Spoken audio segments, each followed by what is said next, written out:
آپ وظائف اور دعائیں کیوں نہیں بتاتے؟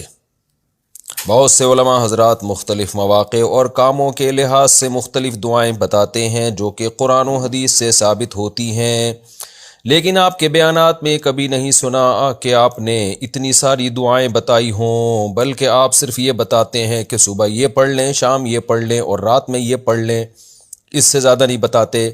تو کیا ہر کام کے لحاظ سے مختلف دعائیں قرآن و حدیث سے ثابت ہیں یا نہیں؟ نیز مجربات کی کیا حقیقت ہے جو کہ بزرگان دین کے تجربوں سے ثابت ہوتی ہیں؟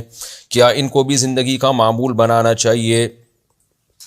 دیکھو، میں جو وظائف، ایک تو یہ کہنا کہ بالکل ہی نہیں بتاتا، یہ غلط ہے۔ میرے تو نبی صلی اللہ علیہ وسلم سے جو منقول دعائیں ہیں ان میں بعض دعاؤں پر تو پورے بیانات ہیں میرے۔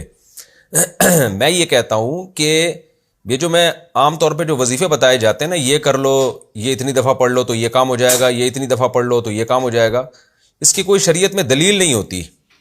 تو وہ کہتے ہیں کہ بھی بزرگوں سے تجربوں سے ثابت ہے، تو ہو سکتا ہے کوئی چیز تجربے سے ثابت ہو، اس کا انکار نہیں کیا جا سکتا، کسی کا تجربہ ہوگا، لیکن کیا پتہ چلے گا کہ یہ تجربے سے ثابت ہے یا نہیں ہے؟ کیونکہ روحانی عاملوں کی تو بھرمار ہے، پورے رسالے چھپ رہے ہیں، کروڑوں روپے لوگ کما رہے ہیں۔ شادی کرنی ہے تو یہ پڑھ لو، 336 دفعہ پڑھو، تو 337 میں کیا ہو جائے گا بھائی، اور 335 میں کیا ہو جائے گا؟ یہ کیوں پڑھو، وہ والی آیت کیوں نہیں پڑھ لو؟ تو کوئی دلیل نہیں ہوتی، پھینکے جا رہے ہیں، کروڑوں روپے کما رہے ہیں۔ میں آپ کو پیسے کمانے کا بہترین طریقہ بتاتا ہوں۔ آپ ایک سینٹر کھولو اور لکھ دو کہ یہاں پر لوگوں کو وظائف بتائے جاتے ہیں، روحانی عملیات کا بہترین ادارہ، اور پھر کوئی بھی آئے نا، اس میں 100 روپے رکھو سمپل، تو بھئی ایک وظیفے کے ہم 100 روپے لیں گے، اتنا رش لگے گا آپ کے پاس۔ اور بتانا کیا ہے آپ نے؟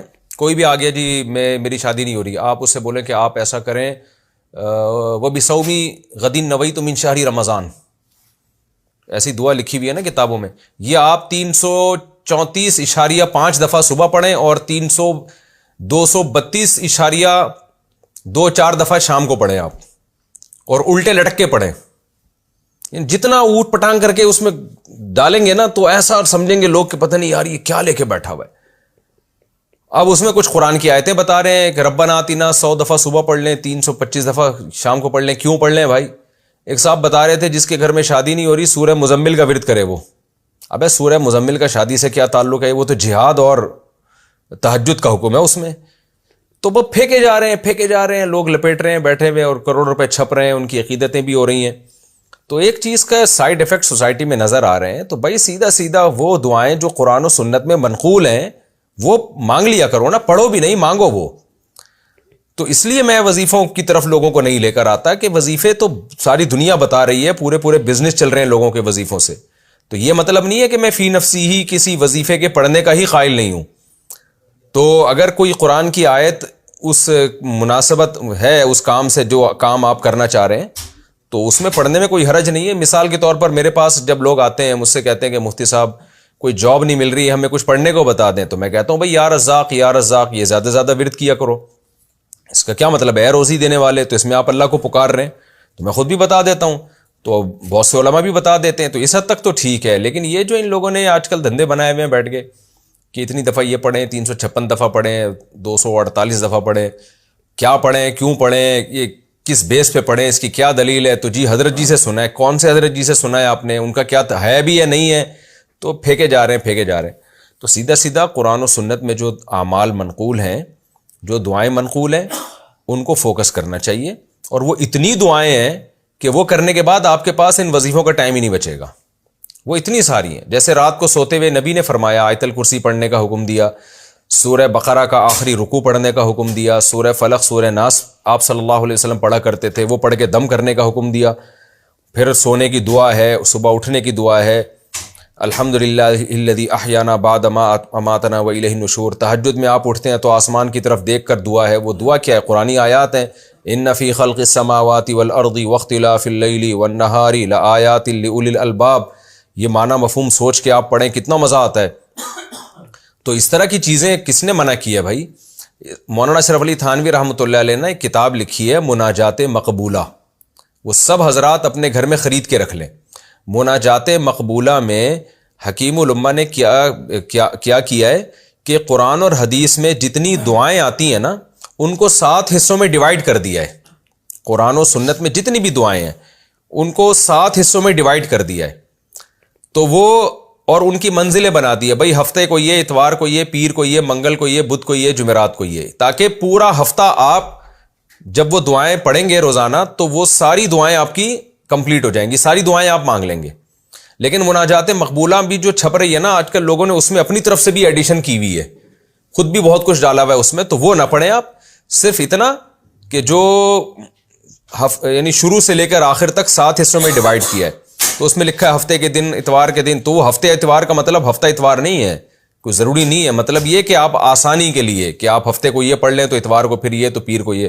جو اتوار والی ہے بے شک آپ وہ ہفتے کو پڑھ لیں, جو ہفتے والی ہے وہ آپ جمعرات کو پڑھ لیں. مطلب یہ کہ 7 حصوں میں ڈیوائڈ کیا ہے, تو روزانہ آپ وہ ایک حصہ پڑھیں گے نا, 7 برابر حصوں میں ڈیوائڈ کیا ہے, تو روزانہ جب آپ ایک حصہ پڑھیں گے تو اس کا فائدہ یہ ہوگا کہ پورے ہفتے میں قرآن و سنت کی تقریباً تمام دعائیں آپ کو پڑھنے کی توفیق مل جائے گی.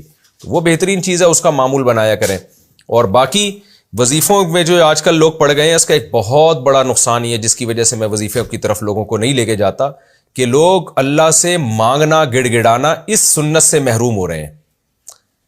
ہونا یہ چاہیے کہ جب کوئی مصیبت میں آپ گرفتار ہو گئے, آپ کا کام نہیں بن رہا, تو 2 رکعت پڑھ کے اللہ کے سامنے ہاتھ اٹھائیں, اپنے گناہوں کی توبہ کریں, معافی مانگیں, اللہ سے گڑ گڑائیں. اللہ اردو میں بولیں اللہ میرا یہ کام کر دے, پشتو میں بولیں, پنجابی میں بولیں, گڑ گڑائیں بھکاری بن کے. جو وظیفوں میں جو ٹائم آپ لگاؤ گے نا, آدھا 1 گھنٹہ, وہ ٹائم 10 منٹ دعا مانگنے میں لگا لو, وہ زیادہ اٹریکٹیو ہے, وہ زیادہ مؤثر ہے, یعنی اس میں اثر زیادہ ہوگا.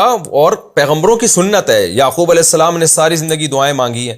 جب یونس علیہ الصلوۃ والسلام مچھلی کے پیٹ میں تھے, تو آپ نے لا الہ الا انت سبحانک انی کنت من الظالمین کا وظیفہ تھوڑی پڑھا تھا آپ نے تو اللہ سے دعا مانگی تھی کہ اللہ میں ظالم ہوں, تو ہر عیب سے پاک ہے, غلطی میری ہے, تیری غلطی نہیں ہے. تو اپنے خطا کا اعتراف کیا, جس پر قرآن کہتا ہے کہ ہم نے ان کو نجات دی.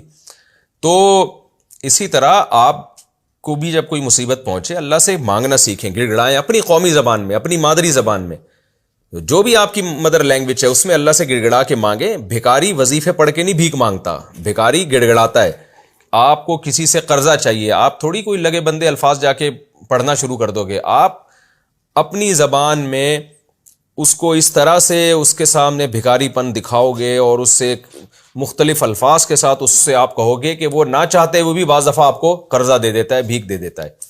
تو اللہ تعالیٰ بھی چاہتے ہیں کہ میرے بندے میرے سامنے گڑ گڑائیں. تو دعائیں مانگنا ہی ختم کر دیا لوگوں نے, جو عبادت کا مغز ہے اس کی جگہ وظیفوں پہ آ گئے, اور وہ سمجھتے ہیں یہ وظیفہ پڑھیں گے تو کوئی گویا زبردستی اللہ سے کچھ نکال لیں گے ہم. تو اس لیے وظیفوں کو زیادہ لفٹ نہ کرائیں, زیادہ لفٹ کرائیں دعاؤں کو. اور جو وظیفے اگر پڑھنے بھی ہیں تو جو قرآن و سنت سے ثابت ہیں وہ کافی ہیں, کیونکہ تجربوں کی تو پھر کوئی انتہائی نہیں ہے. فلاں کا یہ تجربہ, فلاں کا یہ تجربہ, ٹھیک ہے تجربہ ہوگا, ہو سکتا ہے وہ اثر بھی ہو گیا اس کا, لیکن آپ بجائے تجربوں کے آپ قرآن و حدیث سے, جو صحیح حدیث سے جو معمولات نبی صلی اللہ علیہ وسلم سے دعائیں ثابت ہیں وہ پڑھ لیں. اس کے بعد بھی ٹائم بچ جائے تو پھر آپ تجربوں کی طرف بھی آ جائیں, لیکن اس کے بعد کہاں ٹائم بچے گا, وہ اتنی دعائیں وہی ہو جائیں تو کافی ہے. اس لیے اس کو فوکس کیا کریں.